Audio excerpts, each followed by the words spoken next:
Other things going on right now, Charleston trip 5th grade is next week, Thursday and Friday. We have our largest group going ever. I think we only have 30 students that have decided to stay back out of the entire grade level, so it is our largest group that we've ever had go to Charleston. It's going to be a good group, so that'll happen. It's a day-and-a-half trip, and then that'll be Thursday and then part of Friday, and they'll drive back Friday late. So that's going on. Also, we have more and more teachers starting to take advantage of something that I've mentioned before called Innovate Time. And that is a time where I challenge teachers to come up with new technologies and new ideas, and then I give 2 45-minute blocks of time for them to kind of research that and try to figure out ways to implement it. And then I'll cover classes, or Mr. Otalski will cover classes, and we'll teach. Things that have come about because of that are maybe your classroom has started Kids Blog, which is an authentic writing where a teacher will give an essential question about a topic, or a student may have to do a reading response on it, and it is a blogging process. We've had teachers use it to start something called Edmodo, which is basically an educational Facebook where you can focus on essential things, or students have to post and then respond to other students' posts. It's just a great way to get students writing authentically in the classroom, and it's almost a way to trick them because they think they're on the computer and they're doing something different, but in reality they're doing exactly the same thing. So you're just building those skills that they're going to continue to learn. So that's another thing that teachers have been using. I have kindergarten getting ready to do it, I think in a week, that I'm going to be covering kindergarten, 2 kindergarten classes where they're going to begin to investigate how to implement readers theater, and their idea is really interesting. One of the things that we purchased, and you've probably seen it, well I know your kids have seen it, is Mr. Otalski and Mr. Higgins on a weekly basis travel around the country.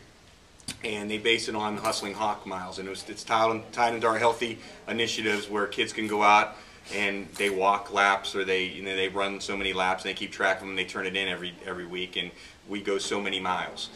So Mr. Otalski then figures out how many miles that they went and where does that take him, and then they've slowly traveled around the United States. And then the neat thing is we bought a green screen, and basically Mr. Higgins and Mr. Otalski appear in these places. So I'm not sure where they were this week, but last week they were somewhere in the Midwest and they were at a rodeo. So they're actually in the background in a rodeo. But what the kindergarten teachers are coming up with is they want to begin readers theater with their kindergartners, to have them start to act out plays, and then the teachers will be able to input the children into a setting. And it's something quick and simple, again, the use of technology to create in a different way, and to get kids excited about doing different things. So you can use a simple flip camera, like we're using to video this, and then you input it right into your Mac computer, and then you drop the background right into it, and it's not a hard process at all. It's very quick actually once you learn how to use it, and even I know how to use it now. So it's another great way that teachers are starting to use this technology in the classroom. So we're going to be using the Innovate Time for that as well. So teachers are trying to figure out more and more ways to implement this technology in their classroom, where you are going to start to see it on a regular basis. Hopefully you're also seeing, especially in 2nd through 5th grade, where teachers are giving choices to students about how they present materials. It can be via Edmodo or some of these online programs. Instead of doing the old trifold flip presentations that we used to do in school, you may see Prezzies being an option for children to use. Glogster is something that I haven't figured out to use very effectively yet, but some kids do some fantastic things on Glogster, and it's called Glogster EDU, and it's basically an interactive poster where you can create visuals within this poster. You can click on images, it can make video, and you can put statements in it, and it's basically an interactive poster, and there's some fantastic ways to use that tool. And it just kind of takes kids away from the normal ways we've been taught how to do things, to get them to think more outside the box and be more creative with what they're doing. And we've seen some really cool things in 4th and 5th grade, and it's really starting to trickle down into other grade levels. So these are things that you should start to see more and more. Obviously in K1 and even in 2nd grade, kids are not very good typers yet. So it limits some of the things you can do without parent support. But there are things like Vokies that I know are being used in kindergarten a lot, and in other grade levels, which basically you can access from home. It's VOKI, and you can go on and a student can do a reading response orally. where they can call into a telephone number. You can basically read your reading response into the phone, and an animated character that you choose speaks the information. And then that can be emailed to a teacher. Again, another easy way to basically talk maybe a reluctant writer into writing more, because they're going to be able to create a character on the back end or choose the accent of that character. And again, a simple way to try to get somebody more engaged with the writing process. And there is a way you can type it in as well. When you type it in, though, it becomes an automated voice that oftentimes the cadence isn't as good as when you read it in yourself. It doesn't always flow as fluently, but yeah. So there is a way to type it as well. But for some younger children, that becomes it becomes a very time-consuming process. But it's good to have them do it a little bit just to get used to it. So you're going to start to see more and more of these kind of technologies in our classrooms. We also are getting ready to apply for an iPad grant. And I forgot my newspaper too. It's sitting on my desk with a big circle around it. But in yesterday's newspaper, it mentioned these grant opportunities that CMS is going to offer. Initially last week it said CMS was going to be spending $10 million on iPads. And there was a rebuttal in there saying that they're spending only $5 million on iPads, $10 million on technology overall. But the iPad grant process is going to allow teachers to apply as a professional learning community, meaning 3 or 4 teachers working together. They are going to apply for grants to have the opportunity to get iPads for their classroom. And it's one iPad for the teacher plus 10 other iPads for the classroom. And then that PLC group will be able to share them as a PLC. I know of almost every grade level in my school. I have PLCs for almost every grade level that are going to be applying for that grant. We have been pushing it a great deal. So as a school, we're very much on the cutting edge of what's going on in the system. So my hope is we're going to get at least one, hopefully 2 of these grants that we can bring into our school to add to our collection. Then when we get the Jimmy Johnson grant, we'll be getting 20 more. So we'll be continuing to build in that process. So we're pretty excited about that. So that's something else that's on the horizon. Yes. One thing I'm unclear about when I read about the introduction of iPad and other technology is the consumable nature. These products, 2 years, 3 years, and I mean I do AR, volunteer AR, right. And I've been volunteering AR 4 years now, 5 years, and we're using the same computers that were 2 years old when it started, and so you lose the luster of the product. Yeah, there's no question. What's the plan there? Well, in regard to computers themselves, they are upgraded every there's a system frequency in regard to upgrades, right. So that happens over time. We as a school, though, do need to spend more money on desktop computers. We don't have enough. As we still have basically the same amount. Every teacher has 3 in the classroom. I've taken my laptop lab that we had when we opened, which are very old and slow computers. A lot of the teachers have those in classrooms hooked up to smart boards now, you'll notice, but they're not very good to use in regard to processing and things like that. But the system does have a process of upgrading, but we're going to have to figure out a way to purchase. I did look at, and Ms. Jenko is not aware of this, but she will when she sees this, but I did ask a question about if we were to wire this part of our media center and put another lab here. And it was an exorbitant amount of money because I was trying to figure out, as we continue to grow in size, to build another lab, because right now we only have 1. Yes? It seems like you had said one time too, you can't just have people donate computers, like you have to use a service. You can donate them, but they won't service them. And you can't have them on the network. So you can use them for word processing and things like that, but if once something goes wrong with them, they will not service them. So that's the big issue. You can have them for a while. I guess I may have unintentionally diverted my question by mentioning the desktops, but with the iPads and things, in my experience, this is a little different than the desktop. A lot of they're constantly updating the apps, they're constantly getting the new software, and as new software comes along, it has higher memory loads and things like that, and so it's very difficult to maintain a tablet or a smartphone okay, this is the software I've got, it works okay, I'm not adding anything on it, and we're just going to do this. So I think it almost seems inevitable that the tablets are going to be overloaded in 2 to 3 years because of the nature of the way apps go and the continual updates. So when you have something that may have gosh, these things are probably talking about a gig at some point. So you start off Right. at a gig, well then you're at 2 in 3 years, and your tablet's really set up for 1. And as a consumer or business, I replace. In my business, I've got to replace my computers every 2 to 3 years. Right. And when I get 3 years, I'm slow. So They're becoming more of a cloud nature than they are. Yeah. So it's not all on the device now. It's more No, being held at I different servers understand at that. different places. than I understand that, but I laptops. still see the rates, even when you're talking about the cloud, the amount of information, the way things seem to go, the amount of information that's in the cloud to get the full effects of the program is increasing more and more and more. So you have increases in bandwidth requirements, and right now, so what we're talking about today is what today's computers Right. demand. And to even work, you have a certain number of megabytes required or Right. gigabyte transfers. That's going to increase, even if everything's on the cloud, the amount of data coming down. So if we go to tablets and we spend X amount of money now, then what we're doing is we're buying a maintenance obligation. And how are we going to do that Yeah. long term? Because you can't do that with grant after grant. And it's going to be, obviously, anytime it's like driving a car off the lot, it's going to depreciate almost immediately. Exactly. The one thing with the iPad is most of the updates, if not all the updates, are free. So you're not Yeah. necessarily adding memory every single time. It just changes. When it updates, it's going to erase your old and go in with your new. The other thing is the majority of what's going to be on these devices are going to be application-based things that is not going to take a ton of memory up. When I look at my devices, right now I think there's 16 Right.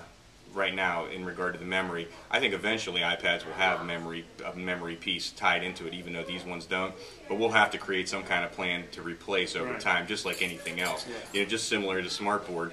That when we started purchasing that, we thought that was the next big thing, and it was.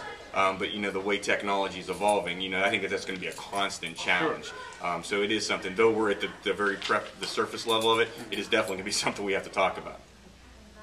Is there, how certain applications cost? Yes.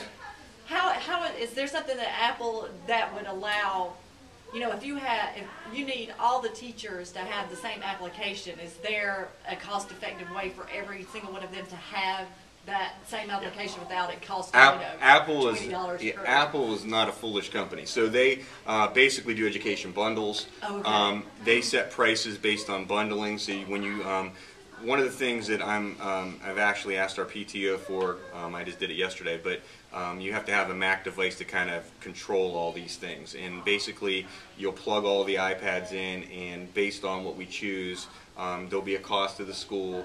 And we have to be very strategic. I've begun looking at rubrics of choosing applications. You just don't. I can go on right now and pull 6 million free apps, but are they all going to be beneficial? And the answer is no.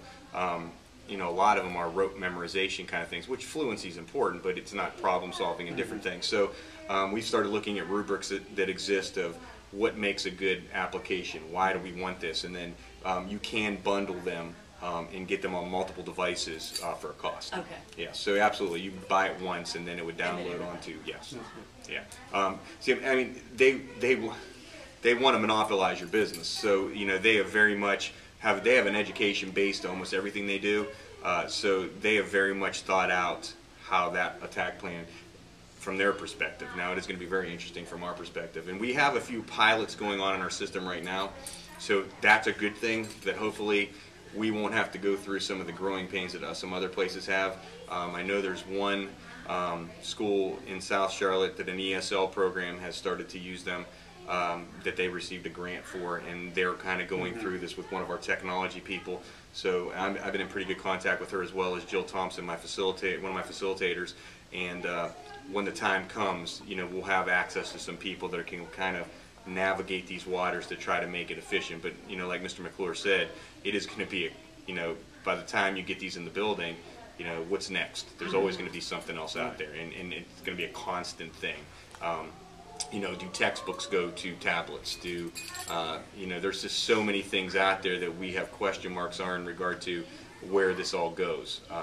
It could all be stopped. People could say this is a waste of time, and it could all revert back. I don't think that would ever happen, but it all obviously could. But they have to update textbooks, what, every 5 years. 5 years. Well, which is So, ridiculous, because if you think about that, you know, and there's some cool, that is- you know, if you look at a textbook, which now colleges are doing on tablets, you can download your textbooks. If you get an interactive textbook, or if you've bought an interactive book on an iPad or another device, the ability that a child would have to be engaged in a textbook on a tablet versus a textbook that you're touching is immense. There's a book that I have on my other iPad, I can't remember the name of it, but Al Gore wrote it, and it's about global warming. My mind's going blank. But it's an interactive book. And basically, as you scroll the pictures, you can touch the picture, and it will pull up vocal prompts of what the picture's about, or some of them they're videos, and you click on it, it'll give you 30-second video about the picture. You can actually, in one picture, it talks about using windmills for electricity, and you blow on your iPad, and it moves the windmill, and it actually begins the electrical cycle through, so a child can see how the process works. I mean, so you know, that compared to that book that the minute it's published is out of date, can be updated on a regular basis. So there's a lot of things that you can use them for. Now at the elementary level, obviously we're way far away from textbooks in elementary school on them, but you know, my goal right now is to get kids accessible to use them and to create with them. That's really the goal, not just to have them. It's not just a gimmick, to create. Sorry, just a quick question. So Huh? are you envisioning allowing the kids to bring their own? Oh, I'm not envisioning that's going to be the system expectation. Oh, it is. And I'm sorry, you weren't here. Starting next year, Right. every child will have access, when we want them to have wireless internet filtered use in a school. Yeah, Morgan told me that, but I didn't believe her. I'm like, what do you mean? They're gonna let Yeah. you bring your own? Yeah, so you can, like, just as an example, like for instance right now, kids already bring their e-readers in. Right. So an iPad can be used as your Kindle. We have Kindle Fires that can be used as e-readers and things like that. They're all over the place. Nooks, the small Kindles, the $75 Kindles are everywhere. So they're already being used in the school for reading. Right. But what we'll have the ability to do now is, right now the only opportunity we have to do research, say, is you go to the computer lab as a class. You know, in 5th grade they go every week, but everybody else goes every other week, and you have to coordinate a lab time. It's just very difficult to do. What a teacher will have the ability to do in, say, a 3rd grade class, if they're going to talk about animals, and they're going to do a research project on something, they could say on X day, if you have a device, bring it in. You know, and you can tie it in with parents if you wanted to do it too. Say, you know, you and your parent can come in on this day, or if you have a device you can bring, and we can hook you up through our wireless, and you can do research in the classroom with your partner on a particular activity. And it's going to open up all kinds of doors in regard to engaging activities in the classroom. It's completely filtered, the same as a landline, so it won't be something children can get access to other things. Sites will get blocked just like they do when they punch in information now. And I mean, I can't even get to some blogs, you know, because they're blocked. So it'll be protected just like everything else. Now, will it create other problems? Absolutely, it's going to create problems because it's going to be something we've never seen before as a teaching staff, something we've never experienced before, something I've never experienced as a teacher before. Now, I've done a ton of research on it, you know, how to make sure that if you're using an iPad, kids are only on certain apps. There's ways to keep track of that, to make sure that when you're supposed to be doing something, you're going to have to come up with procedures to make sure the kids are where they're supposed to be, you know, monitoring in the classroom, you know, all these different things. It's going to open a whole bag of worms in regard to that. There's some simple things you can do with an iPad. You know, I've watched videos of teachers that have already started using it, and there's so many things out there. One teacher uses, if you double click on the bottom down here, it pulls up all the apps that you have open. So you could say the only 3 apps you're allowed to go to are these 3. And so at any given time during the lesson, you could say, all right, let's do a quick app check. Click, click. You pull this up. Everybody pulls up their things. All right, where are we at? If somebody doesn't have it, they can lose their privilege. Another thing is when we're having conversation, you know, the first thing you're going to want to do, and I do it myself in meetings, unfortunately, is that you start playing on your email, and just like you would on a smartphone. Well, the first thing they do if you're a child is when you're not using the device is turned facing down on your desk, so you're not using the device. You know, there's ways there's going to be some procedural things that Right. teachers are going to have to put in place, but it's going to open a can of worms. There's no question about it. Yes.